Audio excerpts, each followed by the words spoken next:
With fertile pastoral plains, productive horticulture sectors, rugged high country and ecologically significant estuaries, the Waimakariri district's economy and character is dependent upon the natural environment. So, as we head into the 21st century, it is critical to understand how our environment is changing so we can prepare, find opportunities, adapt and continue to prosper.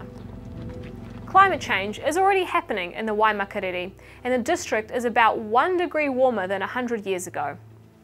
This recent warming has been caused by an increase in greenhouse gas concentrations in our atmosphere.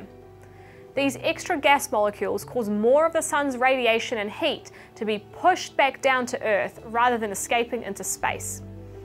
Future changes to temperature, rainfall patterns, as well as sea level rise will have impacts on our communities, businesses, and natural environments. When talking about potential climate futures in this video, we use two different scenarios of greenhouse gas concentrations. One is a high-range scenario where greenhouse gas concentrations continue to rise unabated. The other is a moderate scenario where concentrations stabilize around 2060. Given we do not know which scenario will eventuate, it's important to examine the potential changes and impacts associated with both scenarios so we can fully understand and explore the risks. Greenhouse gases can stay in the atmosphere for a long time, so we're still likely to see continued climate change into the future despite efforts to reduce emissions. Temperature increases could impact water supplies, encourage the spread of pests, and place pressure on key growth stages of some crops. However, increased temperatures may also allow new crops to be grown in the district, and warmer air temperatures could have other benefits for agriculture, such as reduced stress experienced by livestock during winter. Increasing temperatures in the Waimakariri district mean that extreme heat will be more common. The district currently experiences up to 40 hot days per year. This is projected to increase by up to 20 days by the middle of the century under the moderate scenario. For the high-range scenario, the average number of hot days in the district could triple by the end of the century. There is a large variation in the number of hot days across the region, with more in the low elevation areas than in the mountains. The Lees Valley and Western Plains could see upwards of 60 additional hot days per year if future emissions are unrestricted. The increase in hot days is likely to place increased heat stress on livestock, contribute to a loss of biodiversity, impact the health of freshwater ecosystems, and lead to increased energy use for cooling. Minimum temperatures are also projected to warm, which will result in fewer frost and snow days for the Waimakariri. Frosts are most common for inland and high elevation areas of the district, but by the end of the century, up to 30 fewer frosts are projected under the mid-range scenario, with up to 50 fewer frosts under the high-range scenario.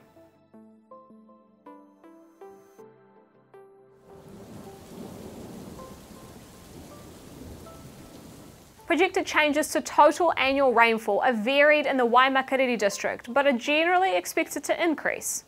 This occurs in part because as the planet warms, the atmosphere can hold more moisture, leading to more total annual rainfall in the district.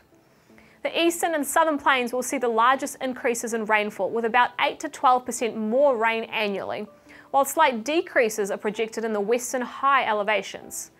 This east to west pattern in the precipitation changes is fairly consistent across the seasons, except in spring, which may experience a larger decrease in rainfall than the other seasons.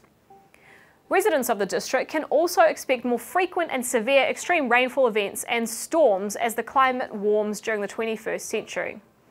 Such storms could lead to flooding in the district's large river systems, disrupt agriculture, damage transport networks, and private property. Despite a projected increase in total rainfall for the district, increased evapotranspiration resulting from warmer temperatures means that drought is also expected to be more common and more severe in the Waimakariri. This may impact access to reliable water supplies for towns, agriculture, horticulture, and the natural environment. A drier and warmer environment is also likely to experience more wildfire. Coastal land and settlements in the district could be directly impacted by sea level rise and coastal inundation. This will likely increase coastal erosion and flooding, which could damage homes and infrastructure such as pipes and roads. The NIWA report contains projections for many more climatic variables, which you can see here. These climate projections show we may face significant challenges heading into the future. Reducing our emissions is urgently needed to stabilise the climate, but it is also vital that we identify adaptation strategies like strengthening the reliability of our water supplies, improving biodiversity and river quality. Climate change will affect all of us, and the Council will need to work in partnership with Ngāi Tuahurere Runanga as kaitiaki of the Rohe. We hope open communication of the science projections will both motivate and inform discussions with businesses and the wider community. The goal is to have all our community working together to build resilience and adapt to climate change. Climate change is a challenge that everyone needs to address. From government through to individuals, we all play a part. That's why Waimakariri has got a policy in place and a program of works to ensure that we do everything we can to future-proof our communities against the challenges that lay ahead. The information in this NIWA report is critical to understanding the scale of the changes that are in front of us. Delivering a climate-resilient future needs all regions to take action to reduce transport emissions, improve building productivity, maximize energy efficiency, lessen waste, and change consumption habits. We're aiming to improve the Council's responsiveness, provide transformational leadership, and take a planned approach to mitigating and reducing emissions. We're also relying on you as we work collaboratively with the community and other stakeholders to adaptively plan for climate change effects and increase our resilience. It's critical for our district and its well-being.